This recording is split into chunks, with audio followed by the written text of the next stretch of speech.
Meu Deus! O Lula ligou pro Epstein da cadeia, o Tagliaferro virou réu, o Eduardo virou réu, o Alexandre fazendo de conta que nem conhece leis, por isso as ignora. Supremo inteiro tomando mijada pública de jurista renomado. E o café? Ah, o café! Trump arregou pro Janjo, foi só rolar uma química que pimba! Os caras rindo no melhor estilo, levei vantagem. E eu vendo tudo isso e perguntando se o QI dessa galera chega em 73. Sério? Merece um meme do Caetano? Você é burro, cara, que loucura. Como você é burro. Mas fica sussa que eu vou te explicar tudinho. E a nora do Janjo? Não. Daqui a pouco não é a nora dele, é a nora de um amigo. E apenas sorria. Porque você tá sendo enganado, amigo. Deus nos dê paciência, porque se o Senhor nos der força... Então chega mais, porque eles até podem mentir pra vocês. Mas não no meu turno. Cara, o roteirista do Brasil é um cara muito louco, porque em que mundo eu achei que um dia eu ia abrir o Twitter e dar de cara com o e-mail do Jeffrey Epstein, o pedo, lá dos Estados Unidos, e ele relatando que o cara foi visitar o Lula na cadeia em 2018 e ligou pro Epstein de lá, da cadeia.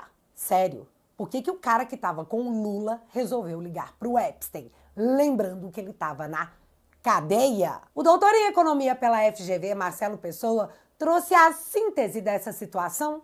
Deixa eu abrir aspas. Vamos aos fatos. Em 2005, uma investigação policial foi iniciada na Flórida sobre Epstein, revelando dezenas de vítimas menores de idade. Em 2008, o Epstein fez um acordo de plea bargain com a Promotoria Federal, declarando-se culpado de 2 acusações estaduais: prostituição de menores e solicitação de prostituição. Epstein foi condenado a 18 meses de prisão, dos quais cumpriu 13 meses em regime especial com saída diária para o trabalho. E esse acordo foi amplamente criticado pela leveza da pena. Em 2018, Lula e Chomsky conversaram com o pedo condenado. Em julho de 2019, Epstein foi preso por tráfico sexual federal de menores com novas vítimas. E em agosto, ele tirou a própria vida. Em 2022, véspera do debate da Band, contas associadas ao PT, incluindo a de Gleisi Hoffmann, presidente do partido, acusaram Bolsonaro de ser pedo, por conta de uma frase tirada do contexto. Na campanha de 2026, esse e-mail do Epstein sobre o Lula poderá ser usado? Fecha aspas com essa dúvida, que jamais seria dúvida em um Estado de Direito. E por falar em Estado de Direito, o Estadão meteu um... Ei, STF, eu vou falar muito aqui porque vocês passaram de todos os limites, companheirada. Veja alguma das frases pesadíssimas. Um tribunal que, em vez de corrigir abusos, os institucionaliza. Uou! A perversão jurídica é tão evidente quanto constrangedora. Uou! O tribunal age como cúmplice passivo. Eita. Em nenhum Estado de Direito isso é justiça. É abuso de autoridade. E vai tomando, vai tomando. O estado de exceção virou expediente administrativo. O poder de julgar, instrumento para intimidar.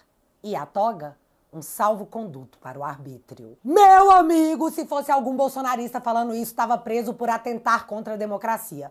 Mas já que é o Estadão esfregando com sal, eu acho que eles vão fingir demência e fazer de conta que não viram, então não vou fazer nada, porque eu nem leio jornal. Esse editorial falava sobre o fato do Tagliaferro ter se tornado réu na Suprema Corte, refrisando aquele ponto que todos nós já comentamos 1 zilhão de vezes. Que foro o Tagliaferro tem para ser julgado na Suprema Corte? Nenhum. Não era para ele estar lá. Mas aí a coisa fica pornográfica, nível baixaria mesmo, quando a gente relembra que o Tagliaferro denunciou o Alexandre de Moraes em perseguições políticas e por fraude processual. E tudo isso apresentando provas, com metadados e tudo mais. Aí, em vez da justiça desse país investigar o Alexandre, eles vão atrás do Tagliaferro e ainda botam o Alexandre de Moraes, o denunciado, como relator da denúncia. Para completar, ele, Alexandre, como relator, votou para que Tagliaferro se tornasse réu por ter denunciado o próprio Alexandre. Ninguém tancou essa insanidade explícita, porque foi abusar demais do silêncio conivente dos juristas, da conivência da mídia. O que acabou gerando esse editorial pesadão do Estadão que diz: um processo absurdo. O caso Tagliaferro, que por denunciar um suposto abuso de Moraes, virou réu e será julgado pelo próprio juiz denunciado. Expõe um Supremo que transforma a exceção em método. Mas não foi só o Estadão, que durante muito tempo apoiou esse estado de exceção, e isso tem que ficar bem claro, que soltou os cachorros em cima do abuso de autoridade que está sendo cometido na Suprema Corte na cara de todo mundo. Luiz Guilherme Marinoni, um dos maiores processualistas do país, também se manifestou. Abre aspas. As informações de Tagliaferro são de interesse da sociedade. Assim, a admissão de que o ministro, que pode ser afetado pelas declarações, presida o processo voltado a sancioná-lo, envergonha o judiciário e zomba dos estudiosos de direito. Fecha aspas. Que lapada, hein, Alexandre? Ele vai parar no inquérito das violências digitais? Só pra saber. Mas, de forma inacreditável, fica pior quando Alexandre de Moraes também vota para tornar Eduardo Bolsonaro réu após denúncia do Gonê, o PGR escolhido pelo Alexandre, de que Eduardo cometeu coação no curso do processo por sua atuação nos Estados Unidos. E vamos por partes, porque, de novo, na cara de todo mundo, Moraes cita a si mesmo como vítima da suposta coação de Eduardo Bolsonaro nos Estados Unidos. E ele disse exatamente o seguinte, abre aspas, com a aplicação de tarifas de exportação ao Brasil, suspensão de vistos de entrada de diversas autoridades brasileiras nos Estados Unidos da América e a aplicação dos efeitos da Lei Magnitsky a esse ministro relator. Fecha aspas. Tipo, ele me atingiu pessoalmente, então bora, companheiros, vamos prender ele! Galera, estamos no período da Inquisição? Não, né? Era Estado Democrático de Direito. Democracia. Mas por que tem super cara de Inquisição? Isso porque o julgamento para tornar Eduardo Bolsonaro réu, que já se colocou diversas vezes publicamente como possível candidato à disputa pela presidência da República, foi feito no plenário virtual, sem direito à defesa de advogados, sem nenhuma espécie de contraditório. Aliás, nem intimado via carta rogatória o Eduardo foi. Os caras parecem estar no modo folhas, vamos fazer, vai dar nada não. Mas o ponto mais óbvio dessa situação toda é que a denúncia não faz o menor sentido. Juro pra vocês, era só dar um Google. Significado de coação: constrangimento, violência física ou moral imposta a alguém para que faça, deixe de fazer ou permita que se faça alguma coisa. Quem aplicou as sanções ao Alexandre foi o Eduardo ou foi os Estados Unidos? O Eduardo possui algum poder de caneta para assinar alguma sanção contra o país? Não, óbvio que não. Então, se o poder e a ordem do ato não vêm do Eduardo, como que ele pode ser acusado de coagir alguém se ele não possui meios para isso? O que o Eduardo fez foi uma atuação política, como político que ele é. Ele foi para os Estados Unidos e denunciou os mesmos abusos que o Estadão denunciou ontem em seu editorial. E galera, as consequências para países autoritários e ditatoriais são embargos e sanções de democracias verdadeiras. Sempre foi assim. Ah, Bárbara, mas o Brasil não tinha meios de se contrapor à atuação política do Eduardo Bolsonaro nos Estados Unidos. Ah, não? Então pra que a gente tem um Itamaraty? Pra que a gente paga um chanceler? A real mesmo é que ninguém do governo acreditava que a articulação política do Eduardo poderia gerar algum resultado concreto. Vocês lembram? A mídia relatava que os ministros zombavam da situação. É preciso que fique claro que o governo brasileiro, em momento algum, se movimentou para levar o contraponto político da situação lá para os Estados Unidos. O Lula nunca quis esclarecer para o Trump que ele não era presidente de uma ditadura. Nunca teve essa vontade. Aí, ele perdeu a disputa política e o Alexandre foi sancionado. Barroso perdeu o visto e estava lá no Roda Viva chorando. Literalmente. E aí, para tentar reverter a total falta de habilidade internacional e até mesmo a falta de relacionamento com os Estados Unidos, o judiciário tomou o lugar da disputa política e agora quer prender o Eduardo por fazer política. Porque o tribunal que deveria apenas analisar e aplicar as leis, perdeu uma disputa política. Se os ministros realmente quisessem apontar o crime de coação, deveriam apontar para o Trump. Afinal, ele que deu a ordem. Ele que assinou a carta enviada ao Lula dizendo que as tarifas se davam pela caça às bruxas promovidas contra o presidente Bolsonaro. Foi o Trump que autorizou que o Alexandre fosse colocado na lista de violadores dos direitos humanos. Não o Eduardo, que, de novo, não tem esse poder. E agora, mais uma vez, o juiz e vítima criminaliza a política e vai atrás de condenar adversários políticos para que eles se tornem inelegíveis. Democracias não fazem isso. Aliás, no meio do escândalo das falas abomináveis do Lula sobre a Operação no Rio, quando a opinião pública estava mandando o Janjo calar a boca, começaram a pipocar em todas as mídias várias matérias dizendo que o Alexandre estava escolhendo a cela que o Bolsonaro ocuparia na Papuda. E que ele mandaria o presidente para lá, nem que fosse para ter a imagem do momento registrada. O que por si só deveria ser um escândalo. Mas a questão é que a lei proíbe que Bolsonaro cumpra prisão em qualquer lugar que não seja em penitenciária militar. Então, Papuda sequer poderia ser cogitada. Bolsonaro é da reserva, mas ele ainda é militar. E o Alexandre tratorar mais essa lei não é apenas uma sandice, mas também a abertura de uma jurisprudência pavorosa para os militares. Afinal, após o Bolsonaro, qualquer um deles poderá ser preso em presídio comum. A lei militar terá ido para o lixo porque um ministro da Suprema Corte queria pelo menos uma foto da sua vitória política. E sobre isso eu vou repetir as palavras do Estadão. É uma perversão jurídica tão evidente quanto constrangedora. E aqui, para os incrédulos, tudo está sendo amplamente documentado. Todo o abuso está sendo visto por todo mundo, por mais que alguns se calem. Ninguém acreditava que a Lava Jato sofreria esse revés. O Alexandre de hoje é o Moro de 2016. E assim, eu tenho certeza que a história vai revirar tudo. Em algum momento, a história vai revirar tudo isso. Pode ter certeza. Mas agora eu quero falar do café. Bárbara, o Trump baixou o rabo pro Lula e foi creu. A química deu certo. Gente, seria muito bom dizer que isso é verdade, porque, como eu venho dizendo aqui, a nossa diplomacia é completamente falida. Somos párias mundiais. Galera, nós somos o... Cláudia, senta lá.